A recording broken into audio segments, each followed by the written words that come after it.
forces out of Uganda on useless battles. Our sons and daughters have died in Somalia, South Sudan, in useless battles. Yet they are supposed to protect Ugandans. Just as you said, Mr. Segawa, people are not safe. Mr. Museveni went to the bush to bring about sanity and safety in this country. But people are not safe.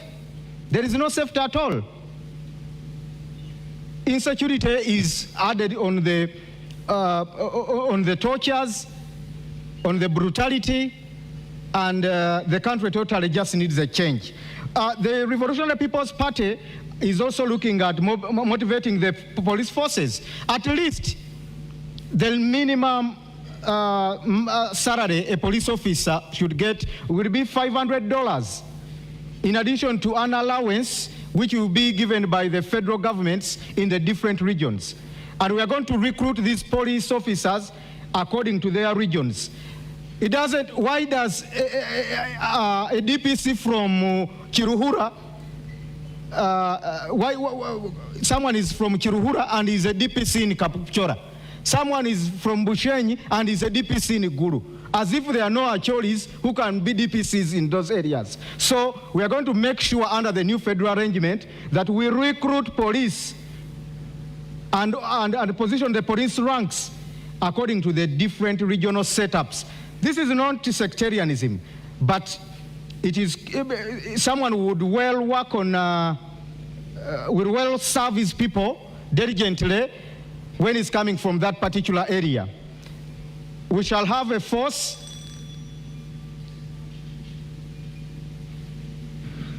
All right, thank you so much. As we do continue to look to peace and security, candidate Gregory Mugisha Muntu, you're one who has served with the forces, the Uganda People's Defense Forces. Currently, we see a distortion of order in security in our country.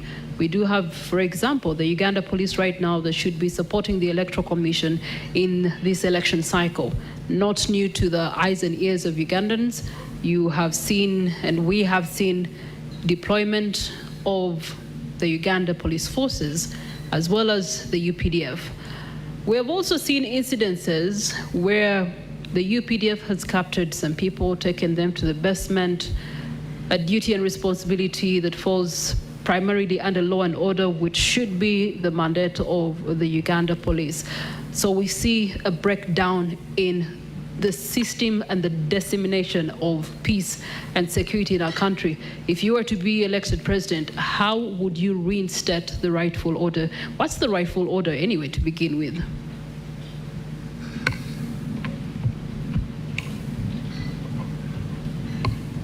You cannot effectively deal with the security problem of the country unless you deal with the political question first. Because the army, the police intelligence services are involved in unlawful activities because of the wrong orders they get, which are rooted in politics, because the top just wants to hang on to power. There are many officers and men in all those forces who love the country as much as we love it, who are well educated, who are well trained. So once there is a conducive political environment that is deliberately created, they can professionalize all those forces. That's one aspect of security, or the cause of insecurity. There's also another aspect that causes insecurity in this country. You can't have security unless you eliminate poverty. There are many places where we are going through the villages. People are staying with animals in their homes. Because if the animals are outside the homestead or outside the house, they stay with animals inside the houses. If they stay out, because of the desperation of the people, they steal those animals. Now, when there's that nature of insecurity, even if you have 500,000 police officers on the beat, you are not going to control people who are desperate, who need something to eat. And therefore, the only way you can tackle that form of insecurity is to invest in the lifting of people from the levels of poverty where they are and ensure that they have got the means to cater for themselves and their families. Two, issues of justice. I hear those in the regime normally talking about peace, talking about stability. Peace is not the absence of conflict, it's the presence of justice. So justice and stability and security are more or less interrelated.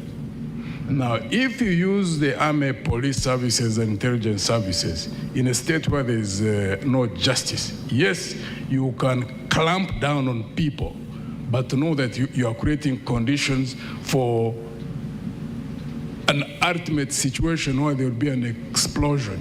Basically, it will be sitting on a time bomb. And we have seen countries which have effectively done that, clamped down on people because of the police, armed intelligence services maintaining control over the grievances of people. But normally there's an explosion. That's not a direction we should be moving towards. And therefore, under our government, one would want to deal first and foremost to ensure that there is a leadership that follows the law, the Constitution and the law, because that's also a form of security for those who are in power, and also those who may not be in power. But once there's that realization in those who are in power, that you must operate under the law, then it secures you in the sense that you don't even fear to leave power. Because when you leave power, when you have been operating under the law, you know that you are in the clear. You are not going to be harassed by anybody in terms of reprisals. So to us in Alliance for National Transformation, that's key. As they say, a fish rose from the head. You must have a head up there that is able to understand the dynamics of governance, the dynamics of security, the dynamics of creating an environment in which the best Ugandans who are in those forces, like in the army, there are many Ugandans out there really who do the best that they can, but because of wrong political orders, they are exposed to doing wrong. It's unfortunate, it is sad, but I would like to believe that we are almost seeing the tail end of that kind of situation in our country. Okay, they always say the fish rots from the head. Yeah. Let's borrow an example from our neighbors in Kenya. In 2010, they decided to change their constitution. One of the things that they were trying to remedy was the reduced presidential powers and also introducing stronger checks and balances towards governance and democracy.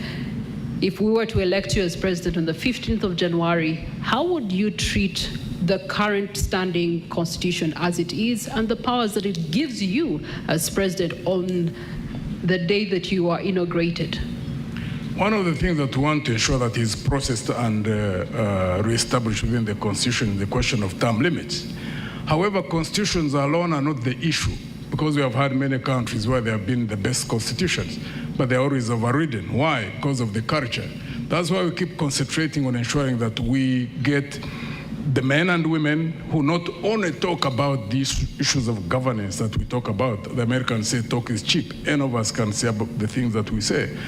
Culture, to change culture, you must get people who are in leadership who are acting out of conviction. If you don't get people who are operating out of conviction, I mean, who can't market oneself?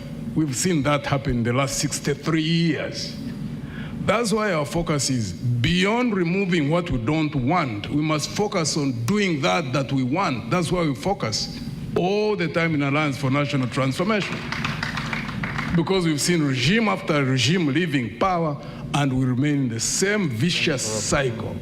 There are many Ugandans, every sub-region, every religious group, really who care about people, who care about the country. So if you have men and women in a team at the national level, I operate in teams. If it's the will of God and the Ugandan people trust me with power, I operate in teams. If a thing we would do is get the men and women in all those areas, every ethnic group, every sub-region, every religious group, to ensure that the best are at the core of the management of this country. And then you change the culture. All right, your time is first spent. Thank you so much. Thank you. Candidate Kyagulanyi, you've heard, I want to ask you a quick question, yes or no? Then I'll ask you my next question. You've had retired General Muntu say he works in teams. If you were inaugurated on the day, would you be happy to work with anyone on that podium? Yes. Okay.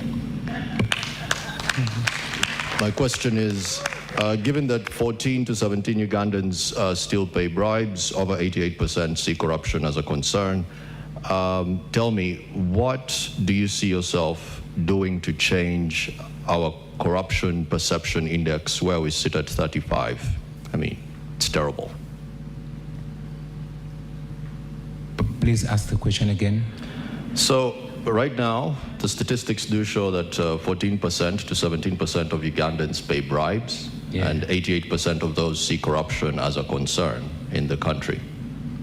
What would you do to improve Uganda's corruption perception index, which is terrible? Thank you very much. You see, before we find a solution, it's very important for us to analyze the problem. I think it all begins and ends with leadership, and Mildred mentioned it a few moments ago, that the fish rots right from the head. It all goes back to governance. It all goes back to the political will to fight freedom. As we stand right now, the Inspector General of Government, the IGG, Mulyagonja, mentioned some time ago that the big fish in corruption are always pursued and they hide behind the president.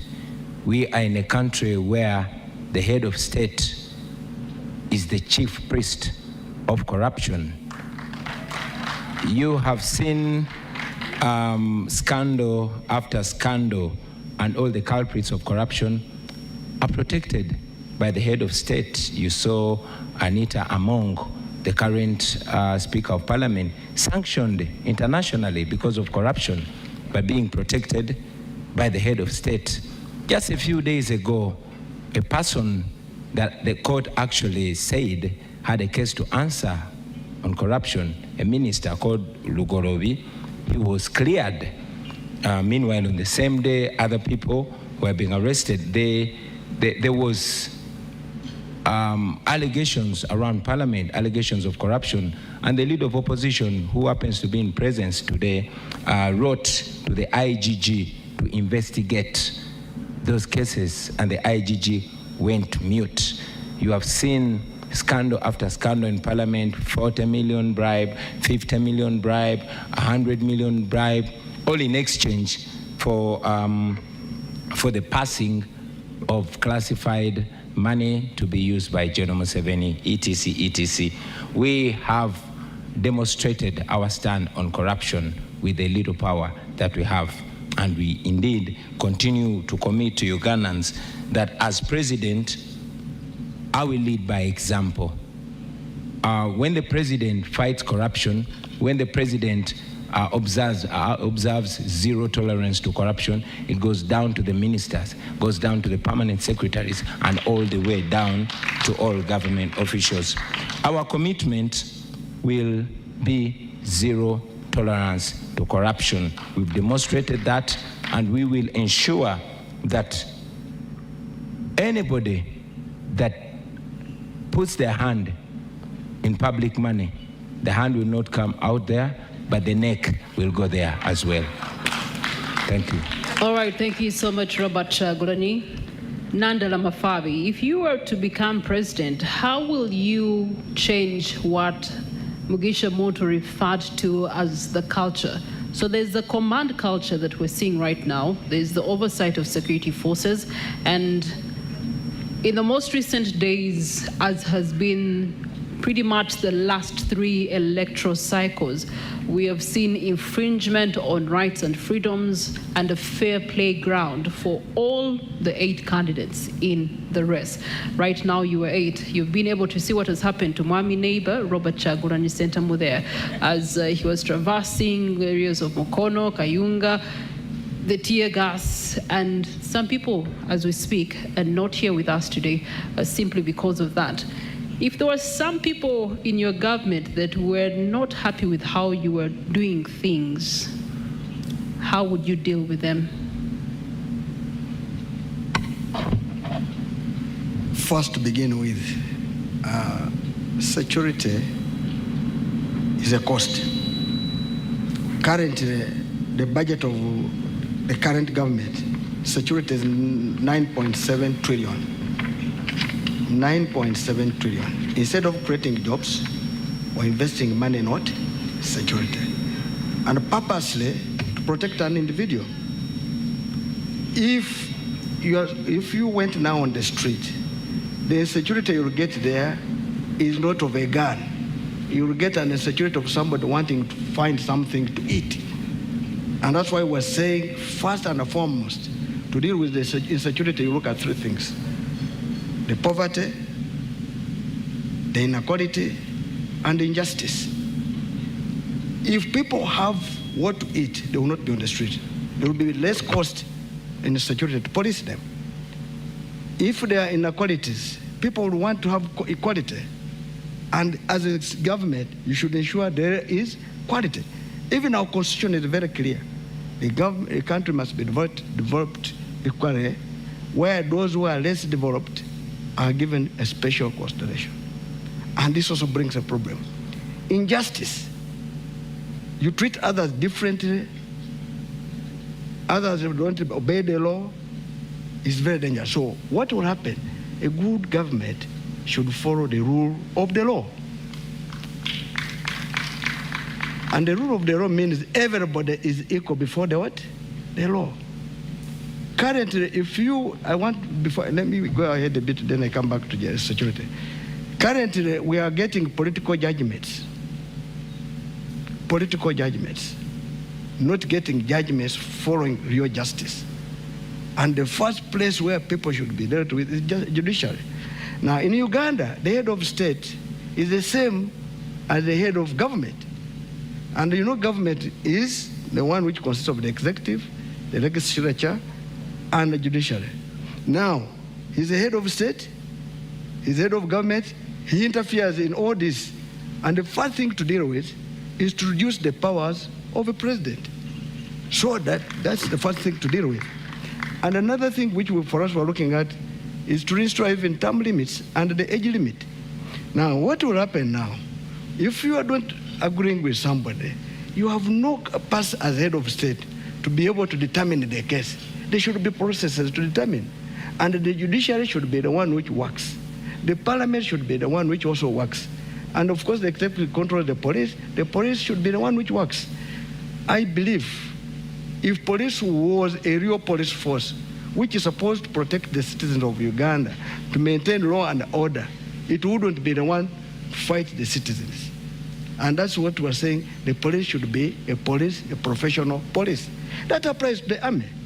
The army should be the army which is a professional army, not an army which comes to terrorize citizens. Okay, allow me to interrupt. On that note, if you were to take over power, there's already a backlog in our prisons right now. 89% of citizens are aware of their right to seek justice, but only 17% are able to claim this justice and claim it in time, with only 15% knowing about the free legal aid in their sub-county levels. What are the top 3 justice sector reforms you would actually prioritize in order to deal with the backlog, especially for political prisoners, and disposal of targets, ensuring that this fairness and justice is delivered in real time? Yeah, that's what we're talking about, judiciary. You know, the judiciary does not function. If it is functioning, there are cases in those courts which are more than 20 years old, not decided. Now, those are both commercial cases and political cases. Now, political cases are basically for purpose of making a sitting government to infringe on the rights of individuals. So that's why the human rights organization, the Human Rights Commission, should be one of those enforcing this. The most important is to give capacity to Human Rights Commission, give it capacity, give it resources, and be able to investigate human rights abuses. Number 2, political prisoners, if you are in contestation of politics, it should also be decided in politics. There's no need to take your colleague in prison. If it is now like an election, allow him contest. Don't curtail anybody's rights. 3, access to justice. Of course, many people don't know their rights. And because even the access to justice sometimes is very expensive, Let me give an example. You go and get my mother deep in the village in the mountains, who will not know her rights. To go to court, you move maybe, say, 50 kilometers. What time will you reach court? You have mentioned the cost of justice. What strategies would you deploy to reduce the cost of justice? First of all, employ professional judges. You should not employ cadres. You should employ people who know their work. Number two, you should ensure that there's public awareness. Where there is no one able to get justice, let's say getting a lawyer, the state should be able to provide remedies and make sure the person is represented. Three, there must be civic education. The civic education must be on radios every day, telling people that should you have this, this is what you should follow. This is where you should go. But here already was only talking about elections and PDM, what is not useful for now. This is very important, and that is a deliberate effort. You must invest in it. And of course, there must be also audit of judgments. The Judicial Service Commission, which is the one in charge of it, should audit these judgments to confirm if the judge was right or not. Of course, when I meet a judge, I'm meaning giving the magistrate grade 1, grade 2, grade 3 going upside. So we will need that. Also, the other one is we employ people whom have not even investigated, audited. In Kenya, they did it well. Before somebody is appointed, the public talks about them. Some of these people we employ are criminals, and they are the ones dealing with this. Some of them are merchants. So these are the things we should deal with. The public should come out, be public hearing before somebody is employed in the judiciary. Thank you for that. Mr. Mabirizi, there's an act in a certain country called the Pose Comitatus Act, and it basically prohibits the army from operating domestically. From your approach of regionalism, how would you fix the Ugandan army? As we've heard, reports now saying that they will be responsible for protecting the vote after it's been cast, which is domestic approach, usage. How would your regional approach address this? Thank you so much, Mr. Moderator.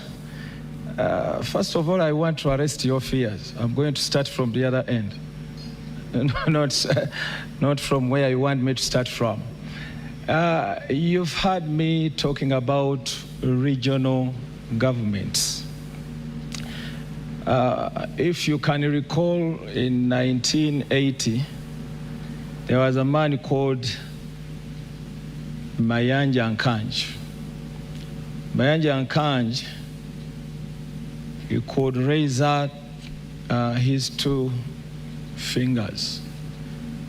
The two fingers representing, number one, the government of peace, number two, the two governments. And those two governments, we are talking about the regional governments. And when it comes to regional governments, we are the CP, we are the architecture, the champion of federal. So we are talking about federalism, the tangible one, which can work to solve all the problems of Uganda. So in a regional government, where I've already told you that there is share of power, so the recruitment of soldiers,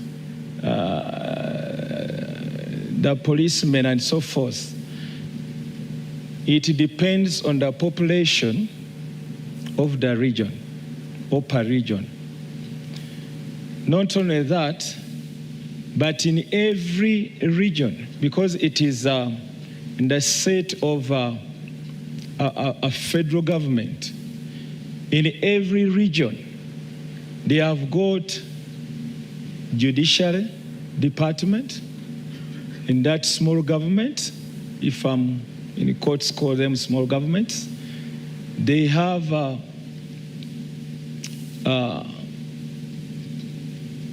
a department which concerns with security. They have people who are responsible. They have ministers who can carry out different work in different departments. So with such a setting, you would have waved away or dealt away with only one man having all power on everything. So when you do that, the regional governments cater for their security because they are independent in their setting. These are federal governments. So they cater for their security, though they do work with the central government because it's a shared responsibility. It's a shared way of handling and working or promoting security in a nation. So once you have instituted regional governments, you will not have any problem with security. And when we talk about security, security starts with the citizens, getting to know who is my neighbor. So once the setting is in regional government, whoever enters that region, at least people get to know each one has got to know his neighbor. Once there is any visitor who comes, so they get to know that so and so has come in. So with that, and having put judicial courts in all those regions, secured jobs for people, people have shared the power and responsibility, so you will not face any problem which concerns security. So we don't need to borrow any other kind of security abroad or looking at a certain government. We can just do our own here. Once we get to know that what can solve all the problems of Uganda is federalism. Without that, leaving power in only one man's hand, nothing can change. Thank you for that, Candidate Mabirizi. At this point, Priscilla. Well, at this point, you are reminded that we'll be closing this debate at 11 p.m. And as we do so, we do believe that you have reactions, you do have some comments. We do have sector leaders in our audience this evening that would like to respond to what has been submitted of our 5 candidates. Equally, our online audience has some burning questions, and so we'll be interacting with you in a short while. Let's start on our final bend, finance and economic development. And I'm going to start with the man who has told us that on the race to 2026, he intends to put money in what? In our pockets. Hey. Okay, fixing the economy is just one element, but one who's a financial advisory. What does Uganda need to fix the economy, with or without you as president? Nandala Mafabi. I think you're aware. Let me start from 1986. In 1986, our budget was 777 billion, before removing the 2 zeros, 86, 87. And that budget was able to do a lot of work. You know, they did what they could. Even university students who would study for free, somebody would say it was only one university. Currently, if you remove 2 zeros, you get 7.7 billion. Right now, our budget is 72.3 trillion. That means it has gone more than 10,000 times. But what have we got? So all along this time, what has happened is what? One, wastage. We are talking about corruption. Is one of our main problems in this country. Every year, they steal over 10 trillion shillings. Now, when they are stealing that money, first it increases the demand on taxes. So that's why people have to pay taxes to cater for theft. In our economy, we have money in houses. It is counted in circulation, but it is not houses. But let me focus on the one of this current one. Now, 72.3 trillion, yet we are estimating to collect 72.3 trillion, yet we're going to collect 37.2 trillion. It means already we have a deficit financing of 35.1 trillion. What does that mean? It means we're going to borrow. Now, that's what we go. They'll go to commercial banks. I'm sure they're going also to go to money lenders like our local people are doing. But that already is a demand on cash in banks. Now, when the banks will be preferable to lend money to government than the private sector. So if the private sector does not borrow money for investment so that it can be able to generate jobs, because if I went to a bank, I want to borrow money to put up a maize meal, but because of the cost of the money, I will not go there. Eventually, that means that investment will not happen. Now, jobs will not be there because the current government will be the one going to the commercial bank to borrow. That's what we're calling crowding credit, which is meant for the private sector. Two, if people don't have jobs, there will be no power to consume. Because if I've got a job, I'll have money to buy goods and services. And when I buy goods and services, that's when I will also be paying good taxes on consumption taxes. But since I don't have capacity, I will be remaining a beggar. Speaking of taxes, I Nalukoola Priscilla Regina, I am constantly paying taxes. There's more taxes that are slapped on me ever so often. In short, what I'm trying to say is that the tax base remains the same. How do we expand the tax base? I think if you had listened to me, you would have got how you expand. Because I've said, if you have overcrowded, you have crowded the credit for the private sector, there's no investment. If there's no investment, there's no employment. Anybody who is employed pays taxes by either consuming goods and services, if it's not at the pay as you earn level, but at a certain level, you'll pay as you earn, which is a direct tax. Now, how do we do this? First, we must release credit so that the private sector is able to access credit at a lower interest rate, so that he's able to invest and get a return. Currently, the country Uganda we're living in, everybody now, if I'm not mistaken, every village you go now, there are money lenders who are lending our local people maybe 100,000, but they're charging 50% for only 1 month. Already those are the ones depriving those people to remain in poverty on a daily basis. Now, how do we go about it? We must expand the tax base. We shall expand the tax base if the government reduces its appetite for money which they are wasting. Cut corruption, you see defense, 9.9 trillion. If this money you invested it in productive sector, like agriculture, it will generate more money because that will create jobs. And that's what we're saying, it must be invested in better places. Insecurity will go down quickly because the biggest insecurity is because of lack of jobs. 3, currently, 14 people are the one maintaining 86 people. Now that's very dangerous. A country which is full of beggars is very dangerous. And that's where we are saying we must cut it down and make sure that people can get it. And that's why in agriculture, we're talking about cooperatives. Everybody what we grow, government will do. Thank you so much. You can find more details in the manifesto for the Forum for Democratic Change candidates. We're going to allow you to take a breather as we are getting reactions from the audience. We do have various sector leaders that are in our audience tonight. Amos Wekesa has joined us this evening, and he's been an ambassador of Uganda's tourism, so much so that he ended up setting up shop in a neighboring country simply because of the things that you, candidate Nandela Mafabi, are talking about. Amos Wekesa.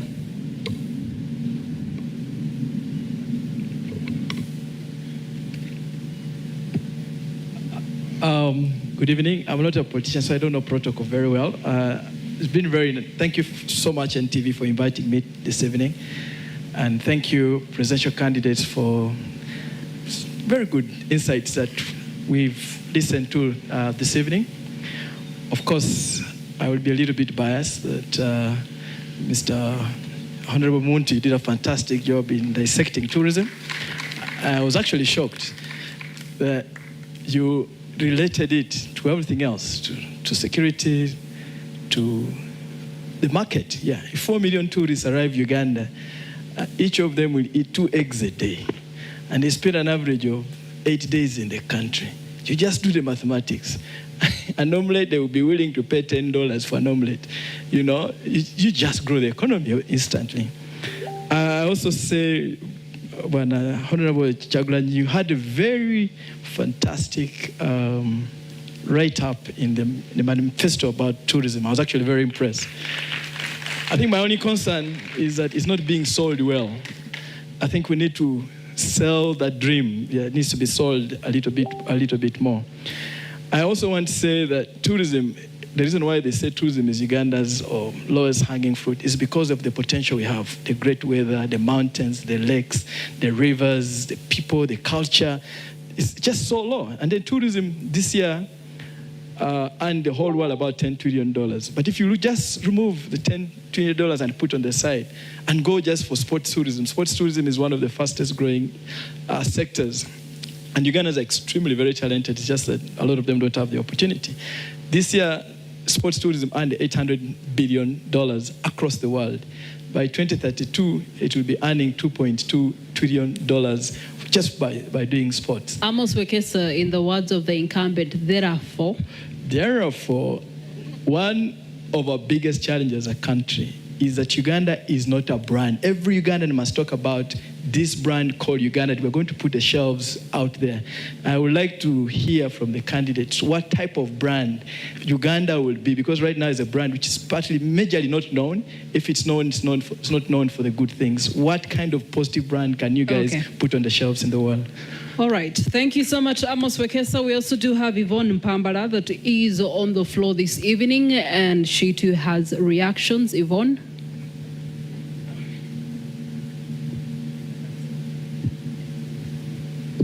Our online audience, please keep those questions coming. We're going to be turning to them a little bit later on Facebook, on X, as well as TikTok.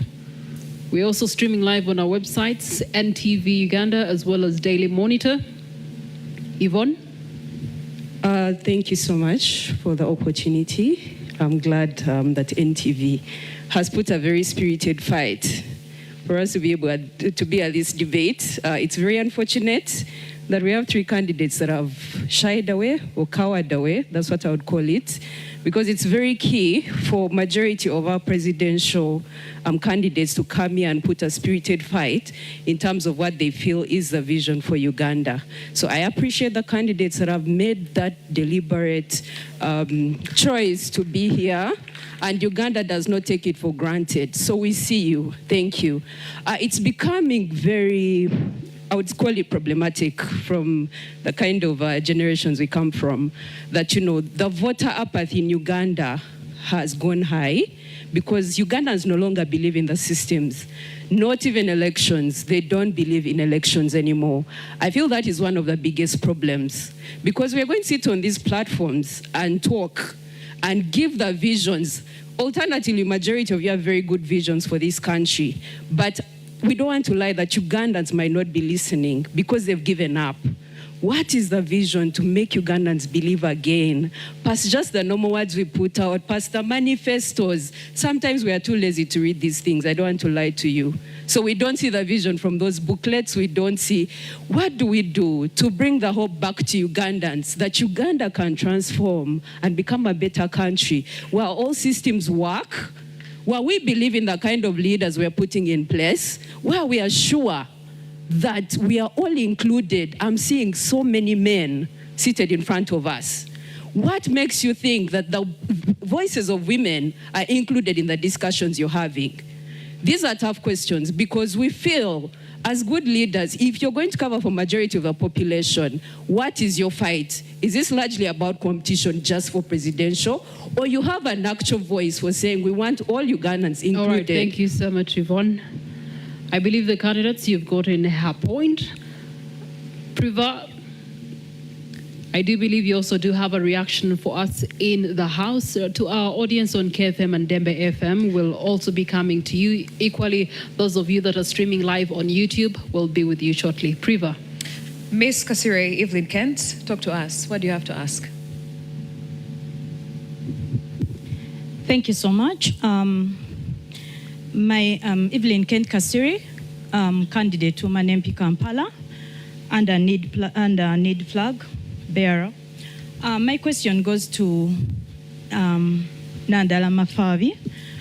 In considering the high living costs in Kampala, what plan would you have, it being a city, to help Kampala people have a better life?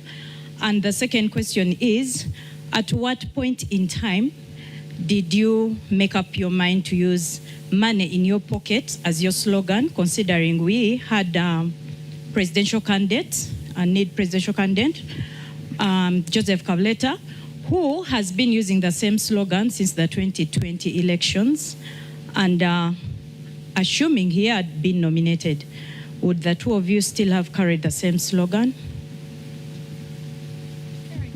Thank you.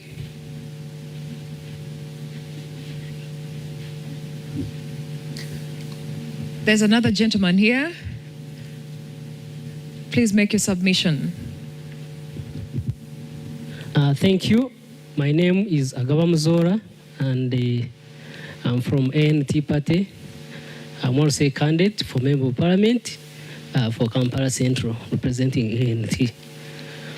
My question goes to Honorable Robert Kyagulanyi, and it relates to the recent confrontations his camp has had with Uganda police and other related security agencies. It's quite unfortunate because previously, especially people from the security sector have been telling us that Ugandans were telling them that elections are boring because there are no violent confrontations between political camps and the security people. But they were not pointing at which Ugandans were saying that. To me, I took it to be that it was from their mouth. And so, as we have progressed, we have seen that boredom go away. Your question being? But also, the question is, Mr. Kyagulanyi, when you are in Kawempe, there is a video attributed to you telling your supporters that in Uganda, kati muri bayekera, mutambule mudeo wakanga bayekera, bwe mutuuka mukole ebikorwa ebyekiyekera. All right. Which means in English that you had told your supporters that you are rebels. As you go home, behave Your like rebels. When you reach home, act as rebels. Are those statements truly yours? And if true, what actually did you mean? Because we got different interpretations. All right, thank you so much. Of those statements. You know, politicians speak a lot. So, gentlemen, this is my floor. I will have you continue that debate somewhere else. But your point has been duly received by the candidate that you're referring to. All right, Anwar Katamba, talk to me. Oluzungu ennaku zino lwafuna ebigambo bingi. Njagalayo abooluganda balina ebigambo ebitonotono kubanga obudde butambudde. Waliwo enampisa erinnya njagala nnyo ebyokumpaanawaana. Let him first pick a candidate there, then we'll pick somebody else from byonna bikole naye the man John Ken Ruchamuzi neyanzanyo NTV kino kyemukoze kiringa nga senieni kyeyakola mu America. Nze Kivumbi Ernest Benjamin njagala okubuuza ekibuuzo bakandidenti baffe just buli omu ayogere yes or no. Eggwanga lyaffe teribaddeewo na transition yonna eri peaceful emyaka gyonna. Singa omukumwe akwata obuyinza mugenda kusonyiwa President Museveni ne famire ye ku lw'obulungi bw'eggwanga oba mugenda kumusiba? Kale toyanza nnyo toyanze kanfuneyo ekiri mu mbeera ey'abannamawulire. All right, let's keep the questions short and sweet and straight to the point. Let's hear from you. Amanya nze Muwadanku Nyingi. Ndi mubaka wa Parliament ow'Ekyaddondo. Njagala okubuuza candidate Mugisha Muntu, Amabirizi, candidate Nandala, none yagambye okwogera mu Luganda. Candidate Bulira Frank. From the trend eri mu mawulire ne campaign nga zibadde zitambula kiraga nti Uganda abangi bajumbidde nnyo campaign rallies eza presidential candidate Kyagulanyi Ssentamu Robert. Submission zammwe namwe muwulikisenga abatagala Mwai Museveni. Kikyalimbudde okwegatta emabega wa candidate Kyagulanyi Ssentamu Robert. Musobola okwekomitinga kati mukirowoozaako nteekateeka zammwe ki bwe tuba nga twagala okweddiza obuyinza nga bannayuganda. Ndowooza njagala okuwulira tteeka yammwe ku kwegatta emabega wa candidate Kyagulanyi Ssentamu Robert alabise nga yasinze obuwagizi mu public ne mu rallies. Annual Katamba lindako. Annual Katamba noonyeza omwami John Ken Luchamzi. Then Prevent noonyeza omwami gwe bayita Johnson Mayamba. Those will be the two questions we'll take on the floor. Then we will allow our candidates to respond to each one of them. Thereafter, we'll go to our online audience and also give them a chance to interact with their candidate. Presidential debate rests to 2026 elections. Thank you very much. My name is John Ken Luchamzi, the man. First of all, I would like to thank the NTV establishment for this wonderful organization of a debate of this magnitude. I'm making a comment from an intellectual viewpoint with reference to two presidential candidates, namely Owekitiibwa Mabirizi and Owekitiibwa Bulira. You have made a significant point with reference to your comments on federalism. One of the reasons why Uganda should go in for federal system of government is related to the gross mismanagement of Uganda today. Government is in shambles. If we don't pray very hard, even a military takeover could come in. So when the regions share powers. Honorable Echibuzo Chechiriwa. Yeah, no, I'm making a comment. No, oh, you're making a comment? Yes. Okay. When the regions share security powers with the center, and well knowing that Article 1 of the Constitution says power belongs to the people by sharing that power on security will reduce the gross expenditure we are giving to President Museveni and his family. A lot of money we are paying all is directed to security. Will insecurity not end? Shall we keep on being... Thank you so much, Honorable. That's a question, that is a comment for all of us to follow. The regions need that power because under the federal system of government, power checks power. Power from the region checks the State House, for example. But the district has no capacity to check the State House on corruption. I hope you understand. Thank you, Honorable. Thank you so much. Let's listen from Johnson. Thank you so much. My name is Johnson Mayamba. I am a journalist. He said democracy dies in darkness. We have covered this presidential campaign. We are covering the trail. We are covering the debate. And on a daily, a journalist is hurt. In all your manifestos, we've not had ourselves in them. What are your plans for the fourth estate? Thank you. All right. Many questions, 5 of you. I will start with Gregory Mugisha Muntu. Responses to the House. To all the questions? Yes, please, to the ones that were directed to you and you feel you owe them an answer. Okay. Thank you.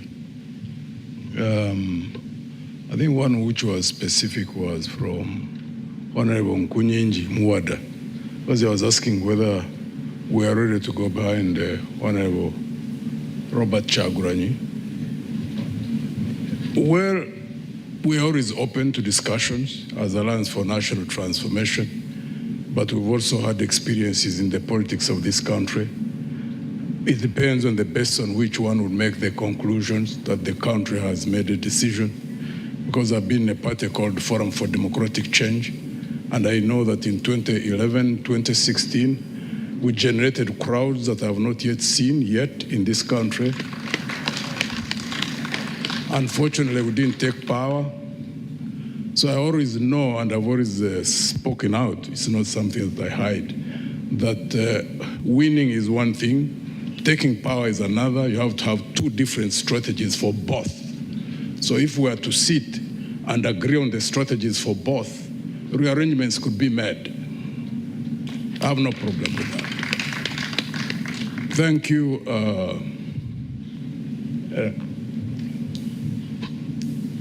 I think Yvonne talked about the raising of hope. I think all Ugandans really want to see a better future, need to invest in the raising of hope. And there are many Ugandans, men and women, who have got spheres of influence through which they can raise that hope in the people who are around them. We can't stop speaking. We are in a dark period, there's no doubt about that. But in every dark cloud, as you say, there's always a silver lining. So every Ugandan who recognizes that anything that loses hope starts dying must participate in that. You can't just leave it on the candidates. We must keep on resustaining the hope within our people, because if there is absolute loss of hope, like I noticed when you go up country, then the future will really be very, very bleak. Do everything humanly possible to talk to people, to tell them that things always change. There is always a turning point. Even us, we will get that turning point, but we all must focus to a future that is better than what we're experiencing and work, invest into it. There's no way a better future is going to fall like rain, which unfortunately seems to be what most people hope or expect that is going to happen, that you leave it to just 8 people roving all over the country. No, 7, not 8. 7 is already, a different category. Is the one who want to throw out of power. So the 7 of us, you can't say we are the one. We can't be the only ones who raise hope. There are many more Ugandans who can discuss these issues on the dining table, in the taxis, in the borders, wherever they are, because hope is what sustains us as a people. The moment you lose hope, you start dying. Wekesa Amos, thank you for recognizing our understanding of what the potential for tourism is, because I can't even understand why anybody who seriously looks at growing an economy cannot look at tourism as one of the focal areas for investment. Uganda have not even tapped beyond 30% of the potential that we do have. If we had time, we would go into details in regard to that. And well, the colleague from WENT, it's unfortunate that you asked that question. You know how this regime manipulates information, manipulates people? So we stand with Honorable Kyagulanyi in all the things he's doing.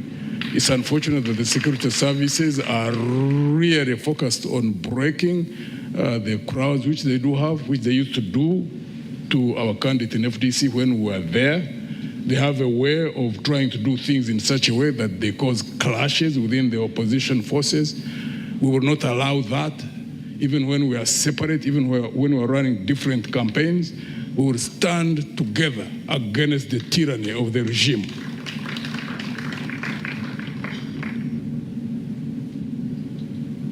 All right, thank you so much. The rules of engagement still remain the same. Each candidate has 4 minutes to respond to all the questions from the floor. We'll go to the next candidate, Frank Bulira. Thank you so much. I'll try to be very fast. First of all, I didn't say that I want to speak in Luganda. I just said I want to reduce the English. That is the #1 problem of this country. We want to liberate this country, not speaking a lot of English. It won't help us. First and foremost, Madam Yvonne, thank you so much. Voter apathy is majorly because of loss of hope.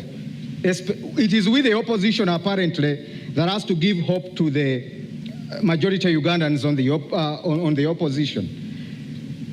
As we speak, the opposition is only looking at how many members of parliament shall we get in order to get more iPod money, not removing Mr. Museveni. That is why, as the RPP, we have not even positioned any single candidate for MP, because people are just looking at getting 50 million because they lost hope. They think and believe that Mr. Museveni cannot go. So they say, Nange kangabanireko wano, let me get a call of 300 million. With Mr. Museveni, God will decide. That is the problem. We, the opposition, we are now the problem of the country. People are looking for iPod money. For us, we are not looking for iPod money. Dr. Chinji left a great foundation for our party. That is the reason as to why we are looking at removing Mr. Museveni and bringing back sanity in the Pearl of Africa. So the opposition is majorly contributing on loss of hope and voter apathy. People have lost hope. But I know when I become president of the Republic of Uganda, all MPs from the different parties will join me. They will cross over. I could not waste a lot of efforts and money putting in funding presidential candidates, parliamentary candidates, because the major focus is removing Mr. Museveni and everything will go into the straight line by itself. Secondly, Honorable Mwadanku Nyingi, thank you so much. I respect you, comrade. You talked of coalition or getting behind Honorable Kyagulanyi. I appreciate Honorable Robert Kyagulanyi's role in bringing this struggle where it is. But what you should know, Honorable, is that this struggle started way back from the Kairas, the Dr. SAMAUGANDA. Dr. SAMAUGANDA in 1996 had the biggest crowd, which we have not seen. Haji Nassan Jege Sebagala had a crowd, a 1 million march. He didn't even smell at presidency. Retired Colonel Dr. Kiza Besigye. Go and look at the footage of the rallies Dr. SAMAUGANDA had. Dr. Kiza Besigye had. Dr. Besigye has not delivered us to Canaan. It's unfortunate. The crowds are important, but it has to be a guided crowd with a focus, as General Muntu said. That is the reason as to why Dr. Agre Chiyingi was not staying in Uganda and was feared more than the people who are sleeping here in Wakiso, because Mr. Museveni knows he will contain them at the end of the day. They are not even focusing at presidency. We are looking at removing Mr. Museveni. In fact, I would be the person the Honorable Kyagulanyi would rather behind. I don't want Ugandans to be disappointed again, and at the end, they tell you, I'm the solution to this country. Don't expect me to tell you, we have all the plans from A to Z. I inherited Dr. Agre Chiyingi politically. I have all the contacts and the networks. That is the reason as to why my campaign has started late. Many people have been asking why I have not been campaigning. It's not deliberate. My accounts were frozen. All our funders were intimidated.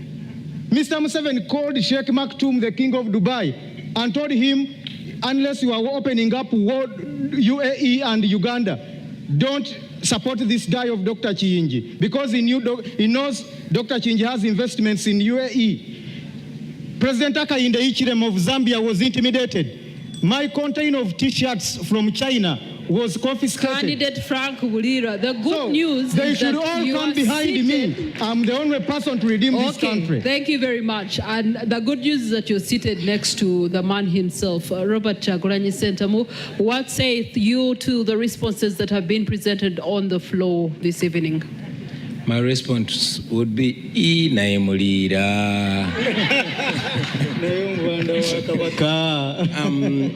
thank you very much, Mildred.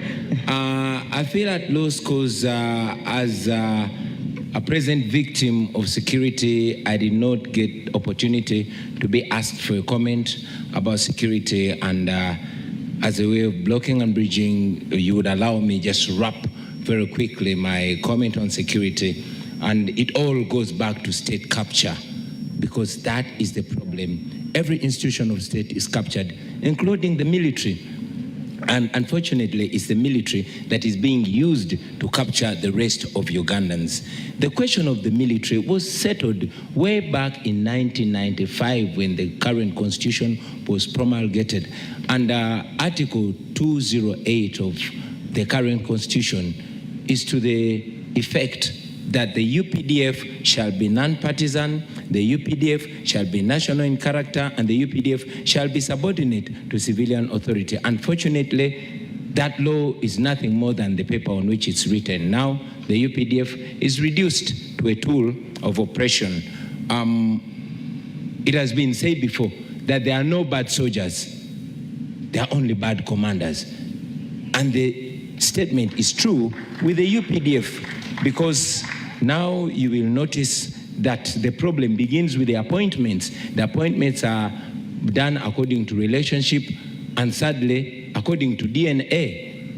You have seen police officers, military officers coming out to make political statements against the law, and nothing happens. You saw Brigadier called Okidi. You have seen General Museveni's son making political statements, and nothing has happened, and the list is endless. Our plan for the military, first and foremost, because they are desperate as well, they need to be paid right in order for the right thing to be demanded of them. And we've made it clear as a national unity platform that we shall ensure that our men and women in uniform, both in the UPDF and police, are well paid, and they will be demanded to respect the people of Uganda. There should be a strict code of conduct.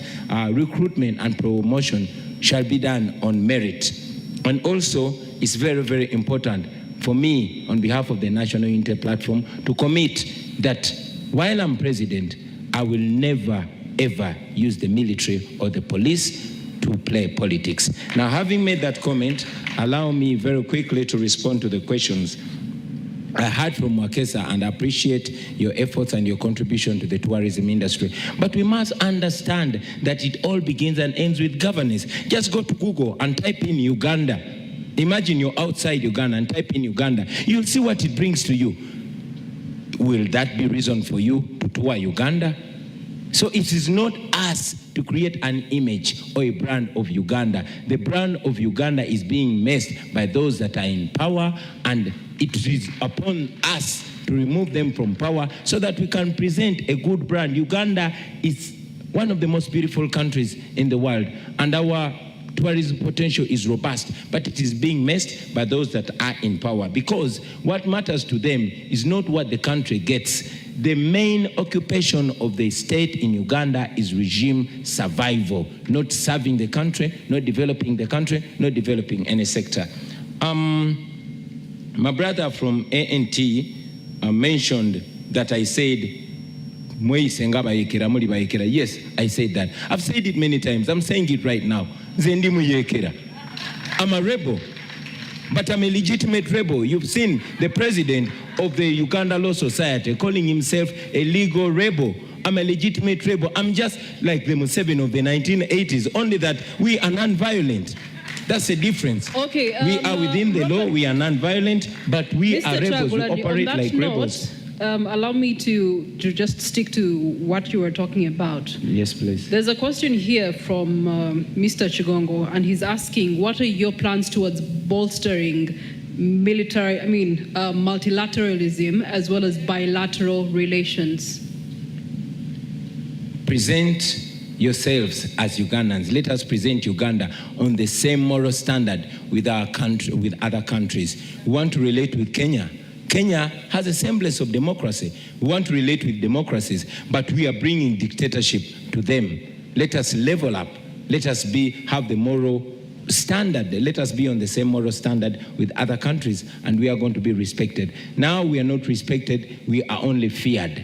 Okay, thank you very much. And you did not allow me to... I'll be returning to you shortly. Right, just you can hold that one. I'll be coming back to you. Candidate Nandala Mafabi, there were questions for you in the room. What saith thee? Yeah, thank you so much. First of all, with tourism, my take on that, one, of course, security is important. Tourism cannot come here when it is secure. Number two, we should invest more in infrastructure, the roads, network, and this tourism, of course, Me, I would even go further to talk about the rail line. We need to put back our rail line to deal with most of the things we talk about. Also, the press, we should have a positive press. Voter apathy, yes, it is there, but a thief cannot chase you from your chamber. You must make sure you work in the chamber until you arrest him or her. My proposal to voters, kindly read our manifestos, see which one is the best, and go vote, because one day we shall make it.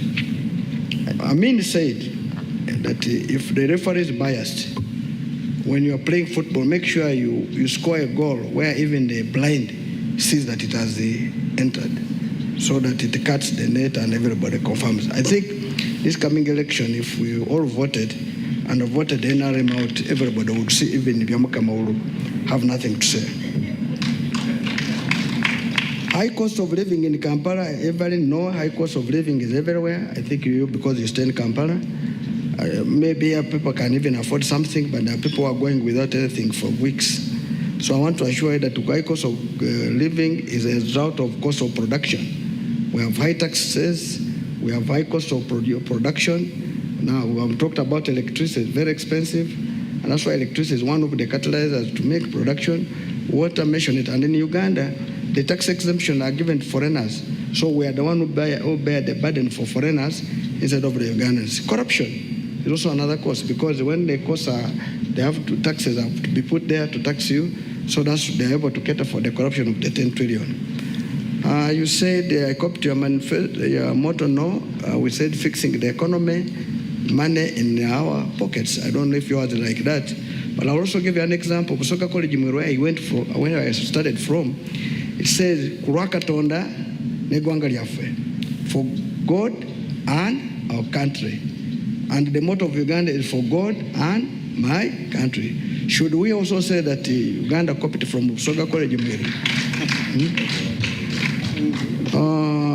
On issues of Museveni, you see, for us, we're in this campaign not looking for, we're not in for hate, we're not acting anyone. What Museveni has done, has done. His 40 years are over. We need to move on. What he has failed to do is what we are saying, it is us to fix it. So we are bringing unity. We need to reconcile this country. We need truth-telling, and this country must move forward. Museveni is just one individual. The country is bigger than Museveni. So for me, I believe we need to have our country united, and should we forgive him, it will be truth-telling. Nkunyinji, you said we should join hands. Everybody knows how to mobilize. For you, you may be mobilizing using music. We don't have music. You may be mobilizing by carrying like Museveni. We don't carry. For us to go to villages. So there's no measuring tool that you are the best. I think we have to wait until the D-Day. That will be the determining factor. All right, thank you so much. Just a small one. The press, we are sorry the press being hurt. We feel bad about it. And of course, even this is where I want to make a comment, that I think the state should come out clearly.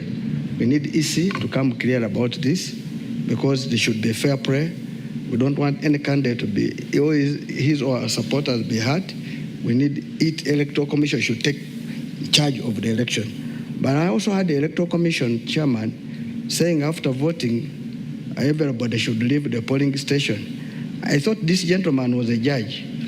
When I look at the rules, the Presidential and Parliamentary Elections Act, it's clear says that after voting, a person should stay 20 meters from the polling station.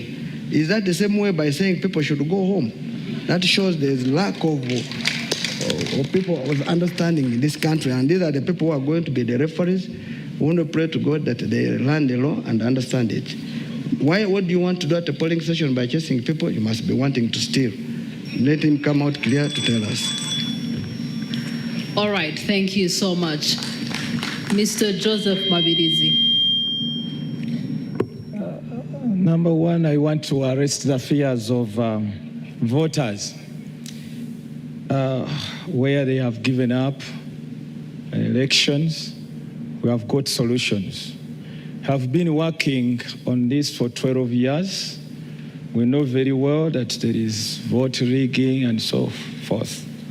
So number one thing that we've done is educating Ugandans about the army we have and their rights, the constitutional rights.